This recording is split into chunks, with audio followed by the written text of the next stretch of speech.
Hello and welcome. My name is Allison Grant Lounes. I am the owner of the relocation agency Your Transformation. We help people to get the right visa and do the right French admin to create a successful and sustainable life in France. I am the author of Foolproof French Visas, which is the complete guide to all of the visa types that exist for moving to France and can give you full assistance in determining what visa type is correct for you, understanding what documents you need to provide, what your rights and obligations are under different types of visas, and of course, how to renew them and what paths to citizenship you might or long-term residency you might have under those visa types. And we do have a couple of questions about that were asked today. I'm also the host of the Profiles in Transformation podcast, and I run the Americans in France group on Facebook, where we have about 23,000 Americans who either live in France or are moving to France, and I answer questions in there sometimes too. So, we're going to go ahead and get started. Before I do, I wanted to share a couple of things with you. One is if you enjoyed the Relocate to France virtual summit that I hosted in June, or if you didn't get a chance to attend that one because you weren't yet following us, I have really good news for you. Frenchly, which is the French media company for American Francophiles in the US, is hosting their own virtual summit called Living the French Dream. And Your Transformation is the sponsor of this event. And I'm going to be presenting, it's the week of September 29th to October 3rd. There's going to be a bunch of presentations on moving to and living in France. They have some specialists in different regions. I'm going to be presenting on French visas. And similar to our event, it's a series of webinars about the most important topics that you'll need to cover in order to make sure that you can successfully and sustainably relocate. So I just put the link in the chat through Eventbrite. We also sent that information out in our newsletter. It's totally free to attend live, so please do sign up for that if you are so inclined. The other thing that we have coming up in next week, next Tuesday, if you're already in France, and I'm not sure how many of you are already in France, I'm going to host a webinar called Fix Your French Admin Before It Fixes You. And this webinar is in response to some of the challenges that we see people having as they're going to renew their visas at the end of their first year, or maybe they've already been in France for a couple of years. We have noticed a significant trend in the prefectures asking for a lot of documents, from French tax declarations to US tax declarations with translations, proof of where your income is coming from, proof of having a French bank account with statements in French and euros, all kinds of additional documents showing that you reside in France. And they've started to scrutinize quite closely the applications of people who are living in France, especially if you're on a visitor visa and not retirement age. They want to make sure that you are indeed living off of your assets and your passive income, and you're not working remotely or having some kind of salary job or running a business or anything like that. And most of our visitor visa clients who have renewed in the past couple months have gotten these additional document requests from the prefecture asking that they prove the source of their income. And so it's really important to make sure that if you've been in France for a couple months and your renewal is coming up, or even if you've been here more than a year and you had a relatively straightforward renewal last year, you want to make sure that you've checked all the boxes for the different French admin things that you need to do in your first year.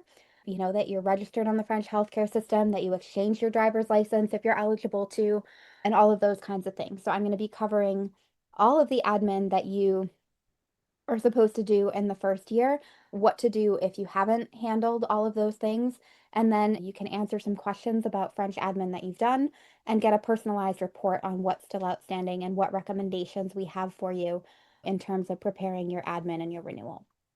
So that's Fix Your French Admin, and I'm going to give you the link to it in the chat. All right. So without further ado, I'm going to go ahead and dive into the questions. Remember that this Q&A is an opportunity to get to know me a little bit, to understand what your transformations areas of skill and service are. If you're thinking of potentially working with us in the future, it's a way to get a question or two answered, and our form typically is limited to 2 questions. We get a lot of submissions. There's 44 of you here. I have about 8 pages of questions and I'm not going to be able to get through them all. The goal is 1 to 2 questions per person and not submitting the form multiple times. I did see there were a couple people who submitted more than once. So I'm just going to take your first 2 questions. And then if we have time at the end, I will go back and answer a few more.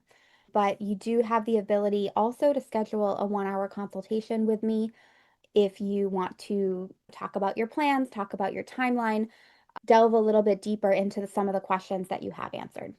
And also, there was at least one question that was wall of ChatGPT text, and there were some that had a lot of specific personal information. So I'm going to try to generalize those questions a little bit just so that they're helpful to the most number of people and that we're not, I'm not sharing personal information from somebody like full names and things like that on here. So I'm going to go ahead and start with the questions. Helloa asks, in France, is it acceptable to work with more than one professional to find property? I've been sent several contacts and don't know the proper etiquette for finding the correct person to work with. Do I work with a small regional group or an international group or both? So the thing about looking for rent for property to purchase in France is that there's no multiple listing service. So when you're looking for property, you can work with a buyer's agent, in which case it's a fee that you pay to that person to look for properties that meet your criteria, or you can go to one or more real estate agents. So part of the practice, I guess, is that if you go and visit a property with a particular agent, you're going to sign and say that they brought you to visit that property so that if you then buy it later down the line, that person gets the commission. But that being said, because there's no multiple listing service, each agent is going to have different properties. There might be some properties that are being sold by the owner that don't have a particular agent attached. And so it's perfectly acceptable to contact multiple different real estate agents depending on where you're looking and what your criteria are. And they're going to show you what they have, not necessarily what you're looking for if those aren't the same. If I have not sold my residence, which will fund buying a home in France, can I secure a property for a period of time while selling or make my offer contingent upon selling? So when you are drafting the compromis de vente, which is your agreement to purchase a particular property, typically you're going to have 10 days after signing the compromis de vente to pull out of that contract for no reason. Now, you can write something into the compromis de vente called a clause suspensive. So the clause suspensive are going to be any criteria that would cause you to pull out of the sale. And these are going to enable you to pull out of the sale without penalty, even if it's a few months later. For example, a clause suspensive can often be, I want to be able to secure a mortgage at X rate for Y number of years for Z amount. And if you have done your due diligence and you've gone through all the banks and you've been refused a loan at those particular conditions, whether it's because the market has changed and the interest rates have changed, or because for whatever reason you're not a good candidate for that particular loan, in that case, you show your refusals from the bank that you weren't able to get that loan and you can pull out and you don't lose, you get your deposit back. One clause suspensive that you can put into a contract is that it is contingent on you selling your home. Now, in some cases, the notaire who writes the contract of sale may or may not be willing to put the condition of the sale of a home list abroad into the contract. And part of that has to do with their ability to enforce it, their ability to know whether or not the property has really been sold. And part of it is just because the real estate market in other countries is quite different from the real estate market in France, and they may or may not be able to take it into account. So talk to your notaire about that if you would like that clause in your purchase agreement, your compromis de vente. Finally, we do often recommend that if you're renting, if you move to France and you do ultimately want to purchase property, you can move and rent a place first, have a temporary rental when you first arrive, look for a long-term lease where you're going to be able to get mail, get bills in your name, etc., and then take your time finding the property after you get here. Not a problem at all. Okay, Bryn, there are several things on visa requirements I am applying for, and I want to make sure I'm ready to go. Okay, so there's no other part of this question, so I can't answer your particular questions about a visa type since that's all the information I have. I would say that if you're looking at a couple of different visa types, you can read Foolproof French Visas to determine what visa type may be the best fit and give you the long-term paths to residency, naturalization, etc. that you want. And it also outlines all of the requirements for a particular visa, both getting it and renewing it. So that's going to be a really good resource for you. If you have a couple of different options, you're not sure which way to go, you're not sure what your best long-term options are going to be, do feel free to schedule a consultation with me and we can talk through all of the options and the implications of each one to help you make that decision. Okay, Deborah. Now, this is a wall of text that I suspect is going to be ChatGPT, so I'm not going to read the whole thing, but I will address the topic. So, the topic is the new citizenship requirements related to foreign income for retirees. So, you may have seen in the local and some of the other English-speaking publications for Anglophones in France that there are new requirements related to applying for citizenship and information about retirees who are on visitor visas, who are living in France, who have had their request for naturalization rejected because the majority of their income is foreign. Now, the news articles are treating these rejections as new information. However, this is the fifth edition of Foolproof French Visas. The first edition was published in 2019, and it was in there. So it's not so much new information as the rules that already existed that are being applied in slightly different ways. I have always maintained that retirees, people on visitor visas, you don't have income in France, you're not paying income taxes into the French system typically. If you're American, your pensions are going to be totally taxed in the US. If you have interest, dividends, capital gains, rental income from property in the US, all of those things are going to be taxed in the US and you're not going to pay French tax on them. Pensions in particular are excluded from the PUMA calculation. So in many cases, if you're retired in France, you're not paying into the healthcare system either on the basis of your passive retirement income. Now, if you're British or Canadian or several other nationalities, the tax treaties are a little bit different. So typically in those situations, the income is going to be taxed in France. So if you're British and you have a pension, there are some types of pension, like government pensions, where it will continue to be taxed in the UK. But for the majority of private pensions, it's going to be taxed in France. And you want to talk about the nuances of this with your tax advisor who is competent in your home country and France and the tax treaty between the two of them.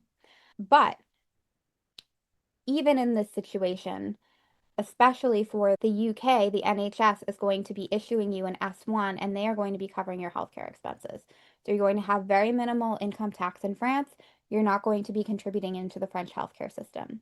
Now, my opinion, my advice has always been that if one of the things that France looks at in the naturalization applications that they explicitly state is that they are looking for professional integration, they are looking for integration into the French system. They are looking for financial stability. And so if you have all of your income coming from abroad, you've never lived and worked in France and contributed to the French system, why would they naturalize you? And that's something that has been in all five editions of Foolproof French Visas. It is not a new concept. I think that it is happening more and more that the rules are being applied in this way. We'll see how things go whenever we get a new Minister of the Interior, if there are certain items that are walked back. Le Cornu, my impression of him is he's similar ideologically to Retailleau, who just was the outgoing Minister of the Interior, who was very conservative and right-wing on immigration. So I'm not necessarily expecting things to get better in terms of some of these decrees. Tanya, my husband and I will be moving to France to retire and want to do some YouTube content in English, but we would just be starting the channel, so it would have little to no income for a long time, if ever. Can we just do that on a visitor visa?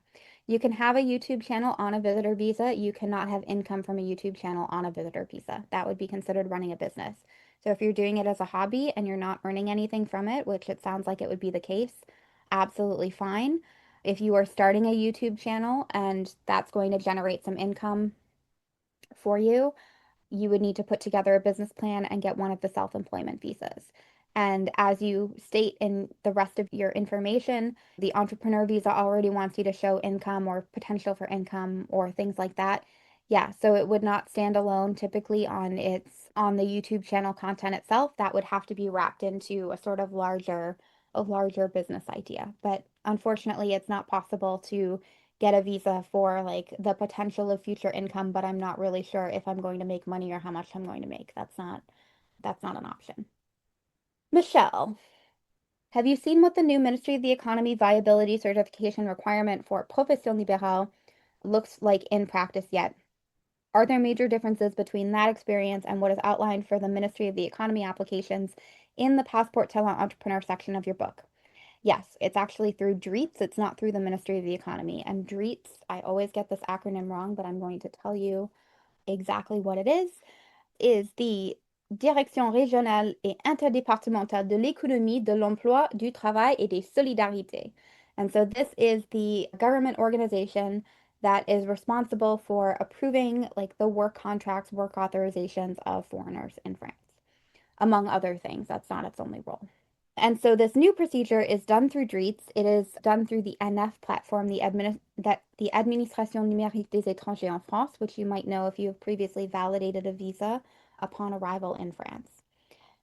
Now, the DREETS procedure is a little bit confusing because basically it's been designed for approving other companies, so companies that do not fall under the purview of Talent Passport, but are nonetheless French entities like a SARL, an SAS, etc., that have social capital, that have a lot of documentation of these are the articles of incorporation of the company, this is where the capital has been deposited, things like that. So the DREETS procedure, if you're not familiar with all of these things, is going to be confusing because they have a lot of requirements that you as a profession libérale do not and cannot meet. I've played ping pong with them quite a bit.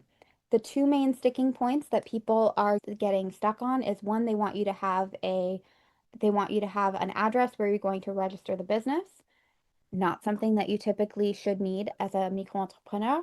And they also want you to have a French bank account, which is also quite difficult to secure. Now, that being said, we had noticed through some anecdotal evidence that people around the internet were saying that they were still getting their visa applications approved for Profession Libérale without necessarily getting the approval from DREETS.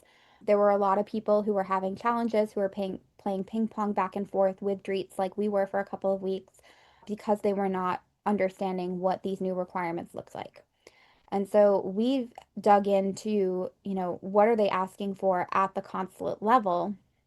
And the DREETS approval is not actually yet on the list of documents required for requesting a Profession Libérale visa. So it has been added to the list of documents if you are changing your status in France, if you have a visitor visa and you want to switch to a Profession Libérale, if you are on a student visa or a Recherche d'emploi création d'entreprise visa and you want to switch to Profession Libérale, they're absolutely requiring it. And it's also going to be a lot easier for you to have a French address where you can register your activity and where you can get a French bank account. But they are not yet. We've seen visa applications go through without it. So we were testing it a little bit. Obviously, we want to be really careful because we don't want to put any of our clients in the position of going to a visa appointment, not having the document that they need, and having their visa rejected when we told them they didn't need something. But we have seen that some of these applications are going through. So my advice would be I expect it to be implemented fully soon-ish, but there is a window of opportunity where it hasn't been fully implemented yet, and take advantage if you can. Have you seen how this impacts the DREETS thing? Have you seen how this impacts the application timeline, or too soon to tell? It's a little bit too soon to tell because I do expect there's going to be a lot more people requesting these types of approvals. I've also, based on the amount of ping pong I've played with them on the first couple of files that we submitted, it was mostly because like they're not familiar with the requirements and I'm trying to like teach them what the requirements should be, but I'm also not really in a position to say, hey, you clearly don't know what a micro entrepreneur needs in order to register a business. So it's a little bit it's a little bit delicate and it's too early for me to say how long to expect to everything to take.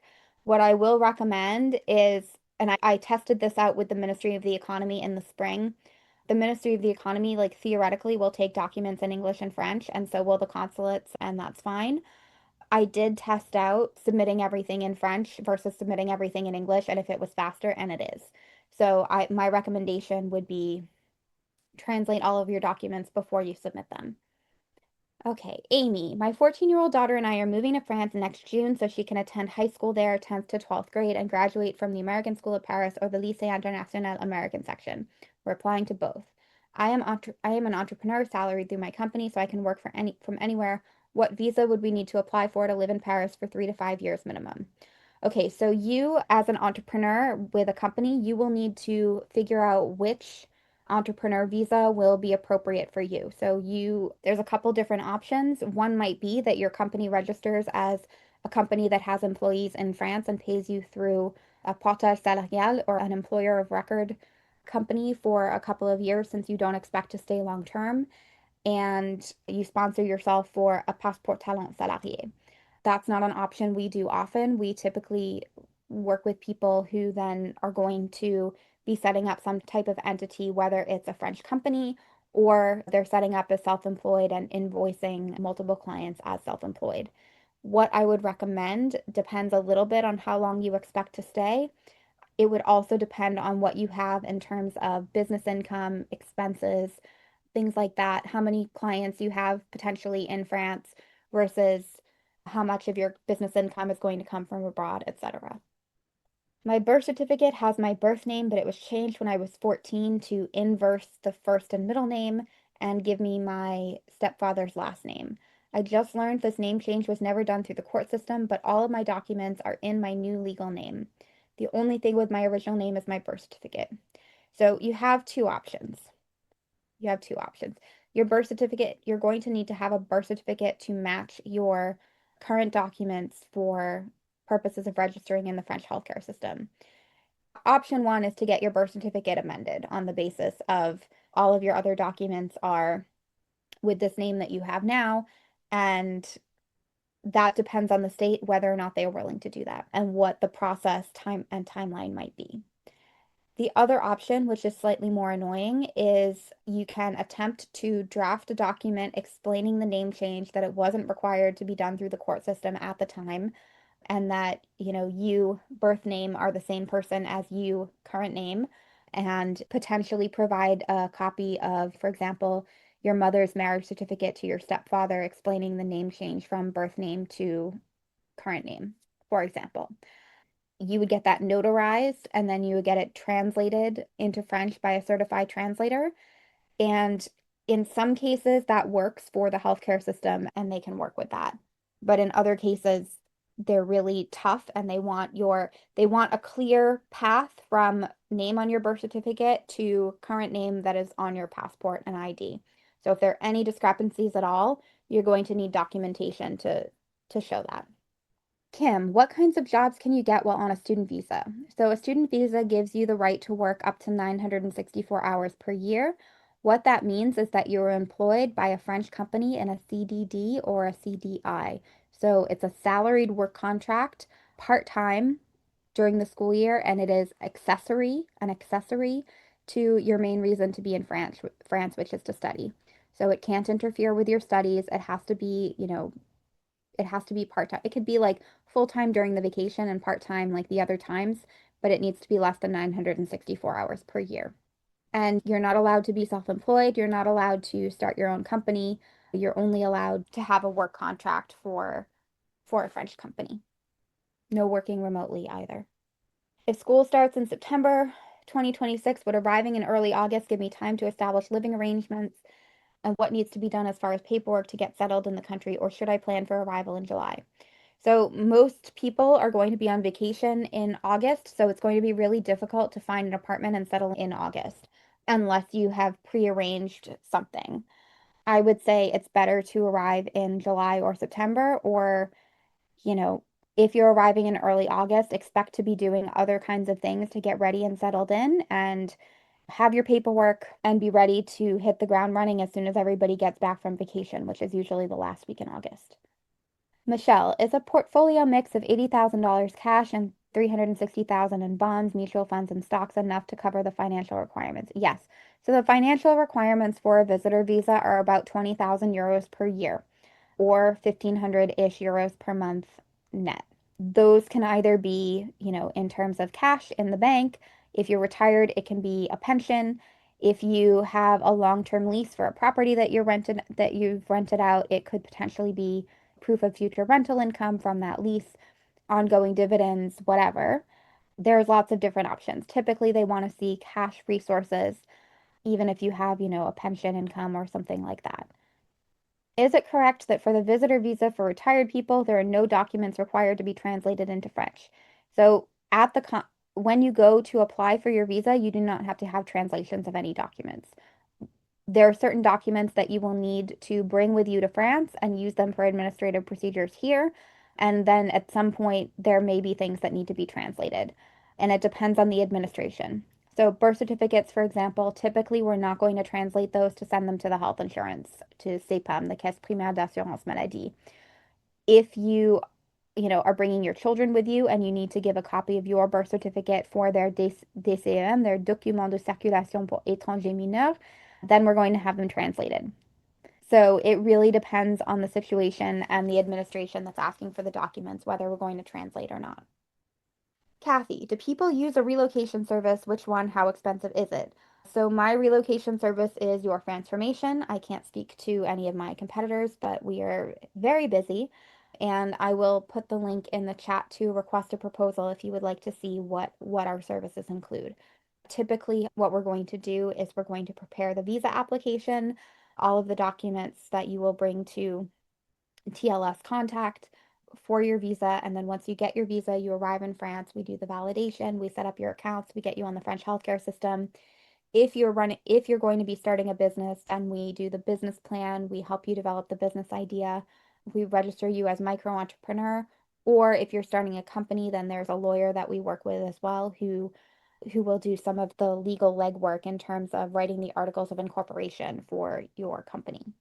And if you have a driver's license that can be exchanged, we will exchange your driver's license for you. And then that brings us all the way up to it's time to renew your visa. Would you like our help with that, or would you like to go ahead and do it on your own? Private health insurance. My husband had a liver transplant 2 years ago. Will this be an issue? How much can we expect to pay? So the when you apply for a visitor visa, you're required to get a private health policy for the first year, which has to be valid for 365 days in the entire Schengen space, zero deductible, 30,000 euros of coverage, includes repatriation. Those are the criteria that the policy is going to need to meet. There is an extremely wide variety of prices and policies that offer this type of coverage. Well, there's an extremely wide number of prices. There are actually a very narrow number of policies from different companies. Typically, these policies are not going to include pre-existing conditions. Now, that being said, there's no such thing as a pre-existing condition in France. There is simply healthcare for health conditions. So, because you are eligible to register on the French healthcare system after 3 months, you're going to start the process not too long after you arrive in France. Typically, by about month 6 or 7, most people are going to be into the French healthcare system.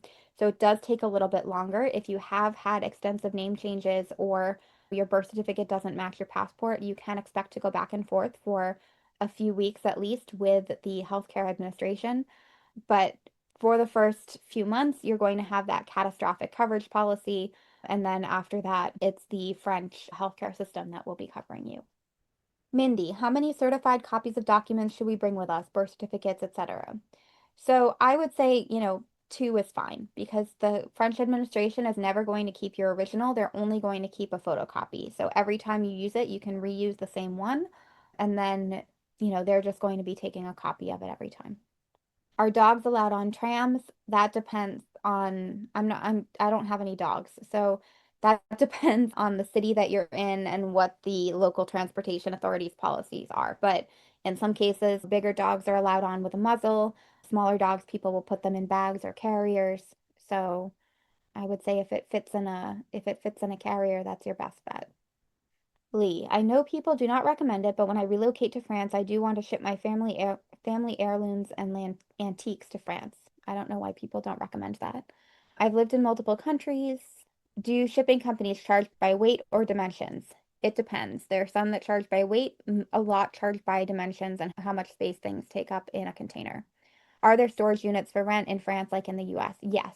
So, in order to import your belongings duty free, you need to get a certificate of change of residence from the French consulate for your jurisdiction. After you get your visa, before you ship your belongings or before your belongings arrive, that will entitle you to import your belongings within 1 year without paying import duties. Similarly, a moving company typically can advise you on some of the paperwork to fill out. So, what we do advise is effectively getting a storage unit in France and having your belongings shipped over sooner rather than later, even if you don't have a permanent place to live, because you want to get those belongings into France before that 1 year ends. I know France does not have an MLS, multiple listing service, like in the US, which is a problem as I'm considering several areas of France and it is very time consuming to look at multiple estate agent websites. So, do you know of any agencies that specialize in Normandy, Brittany, or Pays de Loire?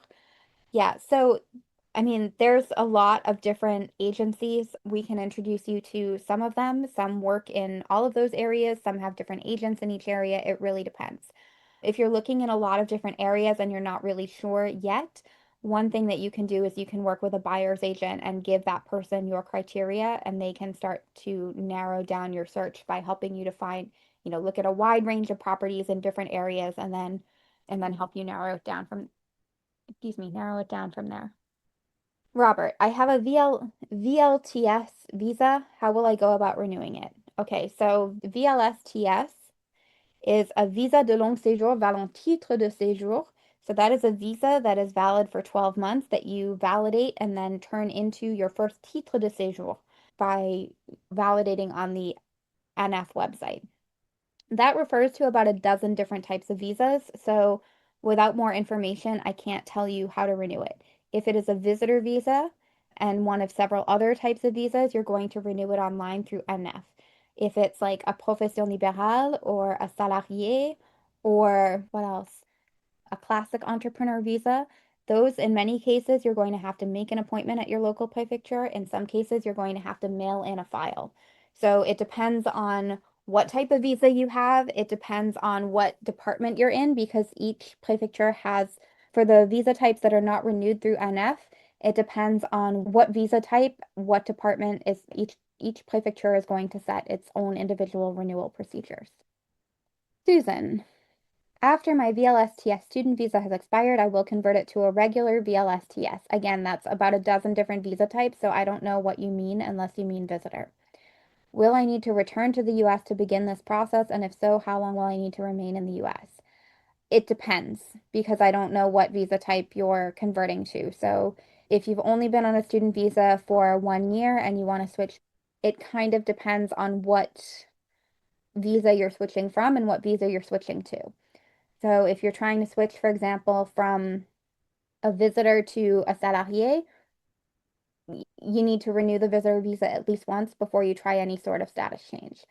If you're trying to go from a visitor visa to a student visa or a salarié visa to a student visa, that's kind of considered going backwards because you're going from a work status to a student status. And so in that case, you're typically going to have to go back to the US. I will be enrolling in a French language program at Aix-Marseille University for 2 to 3 semesters. It is a full-time program and is a GU Diplôme Universitaire LCF accredited and will qualify me for the student visa. It does not lead to a degree. Campus France requires a statement of motivation. My goal is to reach C1 language in order to better participate in French society, but I've read Facebook postings that this rationale is not the most effective. So if your reasons for studying French are personal, you're very likely going to get a visitor visa. If your reasons for studying French are academic or professional, then you may get a student visa. So it kind of depends. Like, it's not only the program that qualifies you for a student visa, it's also like, what do you intend to do after you learn French? If you're not intending to work at all and you just want to enroll in an intensive French language program because you want to learn French, then, you don't need the student visa. Angelica, I've been here since June 10th, validated my visa online, and have not received anything in the mail or email for my OFI visit. That is not that long. OFI invitations for your OFI visit can take 2 weeks, they can take 2 months, they can take a year and a half. It really depends on what department you're in, what the prefecture, what the region is for the OFI visit, how many people they have arriving, what their capacity is. There's no way to tell how long it will take. So I will tell you that typically these come in by email. So you want to watch the email address that you use to validate your visa. And when you get invited in, when you receive your convocation into OFI, don't miss it. If you have travel plans, too bad. You no longer have travel plans. And it stinks. And there's no like particular prohibition on traveling during the first year or anything like that. People ask me that sometimes, and you can absolutely travel back and forth, but I would say that you need to really prioritize going to the OFI visit when you get called in. I will be applying for my carte vitale in a week. Should I go ahead and do that online and not worry about receiving my requested OFI visit? So, registering for the French healthcare system has nothing to do with OFI. So, you can absolutely do that even if you haven't received the OFI convocation yet. But typically, you need to send in your healthcare registration by mail, like paper, snail mail. Erica, how do you find long-term rentals which meet the visa requirements for an address in France? Does an Airbnb count? So typically what we advise if you're moving to France and going to be renting is that you reserve an Airbnb for 4 to 6 weeks or some type of temporary housing for 4 to 6 weeks. Occasionally 6 to 8 weeks if you're going at tourist time, if you're looking in a place like Nice or Paris, which are known for having extremely tight housing markets, and then using that time to find a long-term rental. That will absolutely suffice for the visa application. Jessica, is it possible to be approved if my bank funds are approximately 120,000 euros? Yes. They're looking for about 20,000 euros, so you don't need to show like 6 times that amount. You can, but they just want to see that you have more than the minimum. My partner wants to apply for the talent visa. Can he include 2 forms of art in his project for his visa? He's a music instructor and plays for symphony orchestras, and he also creates his own manga series he publishes through Amazon and wants to do both music and his art series in France. So he can have both types of income, but I don't think he should put both in the business plan. So I would go for, the one that has the potential for artistic sources of income in France. That is what you develop the business plan around. That is what you get supporting documents for. But I don't necessarily see a problem if you also register the other one. But my tendency is to think that music is the better option here.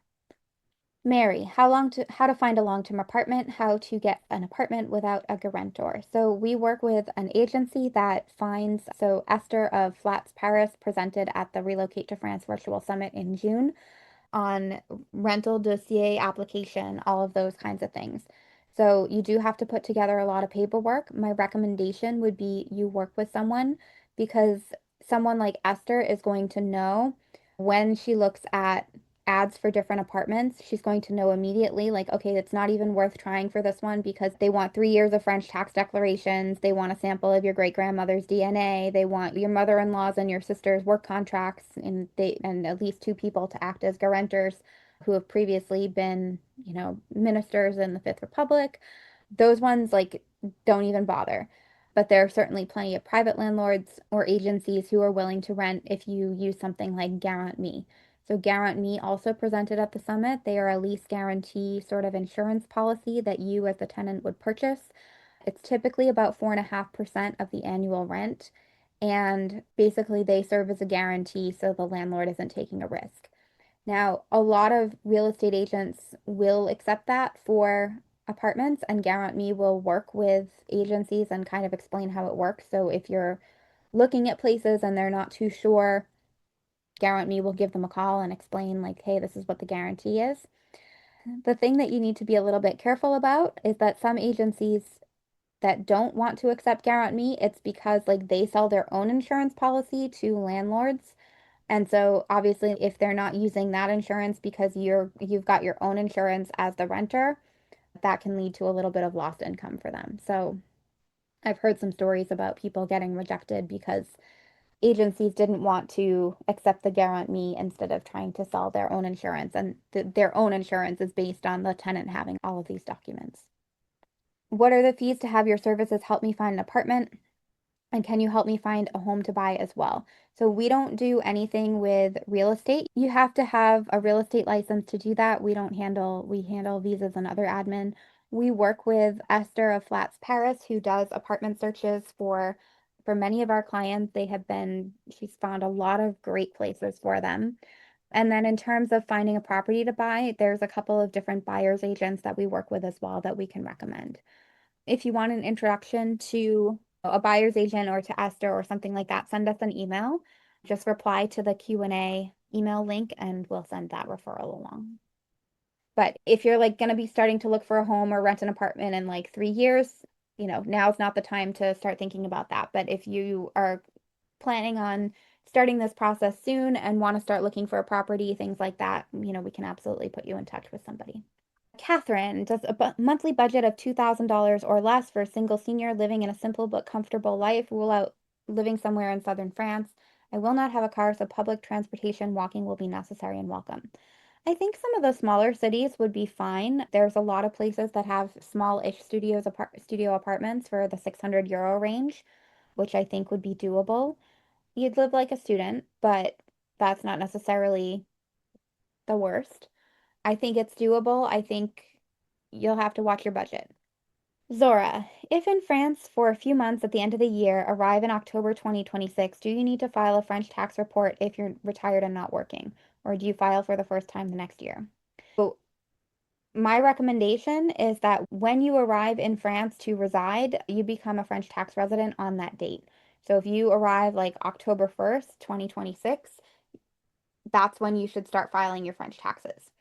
In some cases, the tax office doesn't necessarily want to accept your French tax declaration if you haven't had a French source income and you haven't been in France for over 183 days. So typically, the accountants we work with write a letter of explanation. It is better to file a French tax declaration because, like I said, in a lot of cases, the prefectures are starting to ask for it. Robert, what taxes will my daughter, who lives here, I assume in France, pay in taxes if she came into a death benefit for myself and my wife? Your best bet in that situation is talk to a notaire. That's going to depend a little bit on, your marriage contract, how many other children you might have, what the total amount of your assets are, where they are in the world, etc. So the person to talk to would be a notaire specializing in the tax treaty and in international sort of tax issues. They can help you figure that out. And I would like to apply for French citizenship. My mother and her entire family was born in France. I currently have US citizenship. My mother is deceased. Can I qualify? So that depends on a couple of things. It mostly depends on if your mother was French at the time of your birth and if she registered your birth. France does not have police citizenship. They have jus sanguinis, so through blood, not through the soil. They do have something called the double droit du sol, which is basically, you know, if your mother was born in France and you were born in France, then you would be French by birth on French soil. But if either one of you was not born in France, then that doesn't count, basically. So if your mother was French at the time of your birth, you would want to have proof of your mother's French nationality, and then you would want to do something called réintégration de la nationalité française. If your mother was naturalized French while you were a child, then you may be eligible for it, but it's going to depend a little bit on the circumstances. So that's something I would love to say I would be able to help you with that, and administratively I probably could, but it's probably something that would be better to go to an immigration lawyer about. Arizona. We are retired and plan to move to France permanently. We do not plan to work while in France. What visa could put us on a path to citizenship or permanent residence? Well, none. If you are going to be retired in France, the appropriate visa for you is going to be a visitor visa at this point. And as I have kind of always said, it's not a guaranteed path towards residence or citizenship. Now, that could certainly change in the next 5 years. It could change before next week because we're going to get a new interior minister. I would not make any expectations around that. I would also say that if you want to have a hope for residency or naturalization, the two things that you should do during those first 5 years are one, make sure you learn French because the requirement for French citizenship is going to be a B2 level of French starting on January 1st, 2026. The other thing is make sure you file taxes from when you arrive, even if all of your income is foreign and you're not going to be paying taxes on those amounts. Having at least 5 years of income being declared and taxed is going to be helpful. Now, again, there's no guarantee at the end of those 5 years that they will grant you a 10-year resident card or naturalization or anything. So you're really just going to have to see how the situation evolves if anything changes. That being said, there's been a lot of changes throughout the years. So, I don't take any of this as definitive. I wouldn't say that it's impossible. Other things you can potentially do are, depending on your levels of motivation, you could have a gîte or some type of business in France where you're earning money that is declared and taxed in France. That could be a possibility as well. Kimberly, I understand the importance of having a specific plan before choosing and applying for your visa. However, how difficult is it to switch categories after a year or two from a visitor to a micro entrepreneur or similar working visa? I understand it's not ideal, but I would be interested in hearing what's involved and whether it requires coming back to the US and roughly for how long to complete the second application. So it's really going to depend. But typically, if you want to change your status, I recommend renewing the initial visa at least once. And then once you receive your new physical plastic carte de séjour, then you can start the process for changing your status. So that means that if you come on a visitor visa, let's say you come September 15th, 2025, you need to submit your renewal by July 15th, 2026, at least 2 months before your visa expires. Typically, you can expect to have a response in your new carte de séjour 4 to 5 months after that. So let's say you're looking at mid-December 2026. That's being a little bit optimistic. It might be more like January, February, depending on the prefecture. Once you have that card in hand, you can go to make the appointment, in which case, your appointment's probably going to be 2 to 3 months out. Let's say now you're looking at March, April. And then at that appointment, one of two things can happen. Either they give you a récépissé for a change of status immediately, or they take the application and review it, and they send you a récépissé later after they've made their decision. And so it depends a little bit on the prefecture and their procedure as well. In Paris, you're going to go physically to an in-person appointment. In Bordeaux, you're going to send in an application by mail. So if you send in the application by mail to Bordeaux, then that's going to take that much longer because they have to process the mail and review the file and issue the récépissé and all of that. So it can be done. Just don't be in a rush to change your status, because if you suddenly get somebody who says, "Oh yeah, I'd love to hire you for this project and here's a contract and let's start next month," you're not going to be able to change your status fast enough to do that. On the other hand, I do like to say start as you mean to continue. And if you plan on being auto entrepreneur, being self-employed, etc., you want to initially come with that status. However, at the consulate level and at the renewal level, they are being much stricter in terms of what they are looking for viability and finances during the first year. So don't come to me or go to the consulate or whatever with a business idea that you're not ready to actually implement. If you're coming and saying like, "Oh yeah, I'm going to find clients like when I get to France," no, that's not going to work.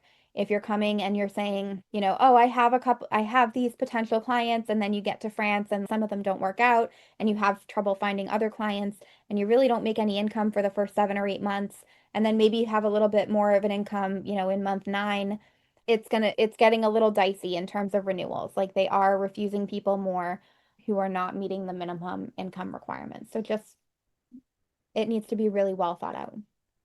All right, we already covered the nude reads procedure, so I'm going to skip that one. We're almost to the end I've got about one more page and a half left of questions. Shannon, must you become a French resident, or how long can you live in France on a retirement visa? So the visitor visa is renewable every year, and it doesn't necessarily have a path to residency, but you are considered a tax resident of France, which is different. Mary, can I have a couple of bookings to stay but cancel once I find my home to buy? What if the date is not the same as on my application? Can I come 3 to 4 months after I am approved? Okay, so when you apply for your visa, you can apply up to 90 days before your intended departure date. Usually we recommend just about a month or so before because it doesn't take that long. And you put the date that you want your visa to start on the application. So if you apply September 15th, your departure date can be all the way up till December 13th or so. Ideally, we want the reservation and the temporary housing, the healthcare policy, and your visa departure date to all be the same and line up on the same day. Now, if it ends up that you have to change your plane ticket and you don't come until like December 20th or, January 1st, probably going to be fine. However, you don't want to have a visa that starts on December 13th and then not come until March because a couple of things are going to happen. One is you have to validate your visa within 90 days, preferably using an address where you have bills in your name and you can get mail, which means that you need to spend those first 90 days trying to find housing and making sure that you're going to be able to get that long-term address that you can use. The other thing is that your ability to start registering in the French healthcare system starts 90 days after you arrive in France. So if you don't arrive until 90 days after your visa starts, and then you have to wait another 90 days beyond that, you can't start the process of registering in the French healthcare system until 6 months after the start date on your visa. That's only 4 months before you have to start the process to renew your visa. What that means is your registration in the healthcare system is not going to be done by the time you renew. If you need to exchange your driver's license, also very little chance that that's going to be done or even close to done by the time it's time to renew. And then you have a lot of administrative procedures that need to be put on hold because those administrations are going to want your new carte de séjour after your visa's been renewed in order to finish processing. So it creates a lot of problems. So we really want to make sure that you line up your arrival with the date you said you were going to arrive and try to get you here as close to that as possible. Try to get you housing and everything squared away not too long after that as well. Brandy, when coming over as a family, how are we showing our family ties? So, when you are applying with children, you're going to be showing your children's birth certificates. Now, if you are the sole legal guardian of a child, you need to have documentation to show that, and you need to be able to prove that you're allowed to move your children to France, basically. So obviously, if the two parents are moving together and you're both present at the visa appointment and you're all applying as a family, not a problem. You're showing your marriage certificate, your children's birth certificates, or not even your marriage certificate if you're not married, that's fine. If one of your children has another parent that doesn't have any custody, you would need to show some type of court document saying that you have sole decision-making authority to move your child to France. You could potentially need to get a court order, or you could be required to get the other parent's authorization to move the child. But if you're the only parent on the birth certificate, as is the case here for one of the children, like there's nobody else to ask. So that's totally fine. If you come over as micro entrepreneur, I understand that it is 1 year visa, and then at the end of that year, you need to show that you earned at least the SMEEK in order to renew for a 4 year card. Once you have the 4 year card, you need to provide annual reports showing that you are still making SMEEK to keep it valid. So once you get a 4 year card, your next renewal is going to be at the end of, your 5th year in France. And then they're going to be looking at the previous 4 years. So you don't necessarily have to make SMEEK every month, but they want to see that the years are more than SMEEK. It's obviously more important that the most recent year was over SMEEK. If like year 2, you had a little bit of a dip, but then years 3 and 4 were great, like it's not going to be a problem. Two things. One is that the idea that you're able to get a 1 year visa for Profession Libérale and then you're able to renew for a 4 year card, absolutely valid. One, you need to be making money, so they do want to see that you're making SMEEK or very close to it. Ideally more than that by the time you're renewing. The other thing is that the OFI visits, when you are a micro entrepreneur, you're going to have 4 OFI visits. So you have your medical visit, and then you sign your Republican integration contract, and you have 4 integration days where OFI is going to invite you in to learn about living in France and the principles of the Republic and how France works. And then there's a couple of theme days. So some people, like I said, some people get called in like 3 weeks after they have their first visit. Some people, it takes 3, 4, 5 months before they even get one email from OP. So it really depends on their capacity. We have a lot of clients who have done everything else, but who did not get called in for all their OFI visits in the first year. And so if you haven't done all the OFI stuff, you're probably not going to get a multi-year card because unfortunately they don't typically give out multi-year cards, even if it's their fault that they haven't invited you in for OFI yet. Vanessa, with the current political climate, I've spoken to a number of people who are thinking of leaving the country. Few have mentioned France. Has France Formation noticed an uptick in Americans, U.S. residents looking to permanently relocate to France over the past few months? Yes, we have been very busy, probably about 50% busier than this time last year. I think the summit helped a lot because we did a lot of marketing around that, but we've been noticeably busier. Wendy, possibility to work at least part-time with French citizenship at age 62. If you're a French citizen, you have no restrictions on working. If you're on a visitor visa, then you cannot work part-time on that visa. Amanda, targeting a move to France when I'm 55, even without Social Security, can I apply for a retirement or visitor visa if I'm financially stable? Someone told me they required proof of passive income for visa approval or renewal, not just funds in the bank. So you can absolutely apply even if you just have funds in the bank and you don't have recurring passive income. Completely fine as long as you have enough cash. I will say though that based on our current experience, we have had clients who are similar to you. They're under retirement age, they're not yet 67. They have been requested to provide additional documentation showing where their money's coming from, what their financial resources are, their French and US tax declarations to show that they're really retired and not working and they're just living off their resources. Heard it's fairly easy to get a 1-year visa approval, but several friends are having difficulty with renewals and can't leave the country while it's being decided. So it can take a long time for renewals to be processed. However, when you are renewing a visa, you get an attestation that your file has been submitted. You get an attestation that prolongs the amount of time that they have to look at your file. You get an attestation that your file has been reviewed and approved. And then ultimately, you get the text message saying, like, hey, come to the prefecture to pick up your card. Some of these steps can take a really long time. The record that we have right now is 359 days from submission to approval. And that was a file that was submitted almost 4 months to the day before the carte de séjour expired. That being said, typically Americans don't have a problem going back and forth, especially if you're entering and exiting from France directly. And if you have that paperwork to show, like, hey, this is in progress, like the border control know that the system is taking forever. And because we're allowed to enter and exit on just our passports, usually it's not an issue. That being said, a concern will be when the entry exit system is put into place and they're tracking how many days you're spending in the EU based on your passport. Going in and out through other countries might be an issue. If they eventually put in this electronic travel information and authorization system, the ETS, that's supposed to go into effect at some point, who knows when, it's been pushed back multiple times a year since COVID, then that could be an issue as well because technically you don't need it if you have a valid carte de séjour or resident permit for an EU country. But if you don't currently have that because it's in progress, then might you need it in some other way? I don't know, remains to be seen. Marie, in your experience, if people do a master's in France, what do most do after they finish if they want to stay? So if you do a 2-year master's program and you earn a degree, then you get a 1-year visa called Recherche d'emploi création d'entreprise. You can get that within 12 months of earning your degree from a French accredited institution. You then have that 1 year that extends the conditions of your student visa so you can look for a job or prepare to start your micro entrepreneur activity. Have you seen any changes or recent trends related to visa approvals with increased interest in moving to France? I don't know how much increased interest in moving to France has actually trickled over to the number of applications at the consulate yet, for the main reason that, obviously something like this takes a long time to prepare.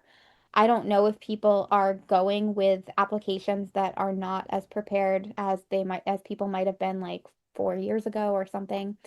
I will say we have noticed a lot of increases. We've also noticed that the consulate is being a little bit less forgiving now. That's kind of been a trend for the past year or two. They're not necessarily reaching out to ask for updated or documents. If you forget something that you're supposed to provide, they're not necessarily coming after you for it. They're just rejecting it. And then you kind of have to decipher, like, hey, why was my visa application rejected? So you do want to be careful and make sure you put together a really good application that's well thought out and very clear the first time around. Kiki, I am planning to move with my 7-year-old grandson, of whom I am his legal guardian. Are there legal hurdles that I will have to overcome to make sure he's included on my visa? So he'll have to have his own visa application, and you'll have to show like your legal ability to decide where he lives. So if you can adopt him, great. If, you know, you have documentation showing you're his legal guardian, the death certificate of his mother, especially if that birth certificate does not show a second parent, just show basically that there's not somebody who is going to accuse you of international kidnapping if you move this kid to France.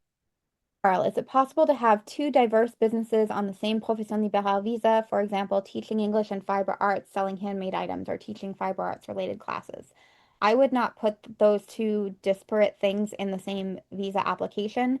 However, once you arrive and are residing in France, if you want to say like you teach English and you teach fiber arts, like that's probably going to be fine. And we just register one as a secondary business activity based on which one you think is going to make you more of your income and which one you think will be slightly less income generating.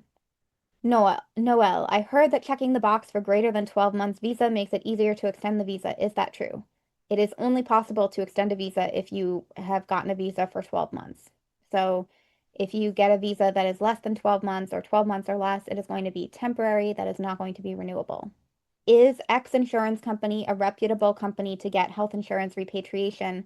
I'm not going to say the name of a particular company that I don't necessarily want to speak kindly about. What I will say is when you were comparing these quotes, a lot of times these are brokers that are selling you like the same policy, but through a different umbrella. So you really want to compare very closely and see if the policies are any different because I've seen the same policy sold at 600 euros and sold at 2,500 euros, depending on the company that's offering it. So you really need to pay attention and compare and get quotes from multiple providers. I will say the one you mentioned is not one that we typically get quotes from anymore. We did for a while, but we found that there were issues with the price compared to other policies. When we get quotes for the insurance policies for our clients, we always try to get two, if not three, from different companies just to give you a range of options with regards to coverage and price. It can depend a little bit on your age, but yeah, just pay really close attention to what the original policy is and what is included with it because like I said, I've seen the same policy sold for wildly different prices. If you're thinking about rescheduling your visa interview, do you have to pay for it again? It depends how close you cancel it. I believe you can reschedule one time and then beyond that, you have to pay again. So all of the questions that were submitted, that were pre-submitted, have been answered. And the recording, we're going to edit it a little bit and we're going to put it on YouTube. So if you had to log on, halfway through or log out halfway through, that will go out later this week. So to clarify a few things, we should not apply at all for a visa until we're within 3 months of departure. Correct. The earliest you would apply is 90 days before your departure date. In fact, you can't even submit the form. Like if I fill out a French visa form right now, and I say my departure date is, let's say, December 15th, it's going to tell me I can't submit it till tomorrow because 90 days before December 15th is is September 16th. So you can't even finalize and submit the form on the France Visa's website until the 90th day before the visa appointment date that you put, the departure date that you put on your form. That doesn't mean you can't make an appointment, but like realistically, you should not have an appointment on the 90th day before your departure date. Should be a little bit closer. Micro entrepreneur after 1 year, do you have to keep the same business for the next 4 years, or can you start accepting positions as an employee in France?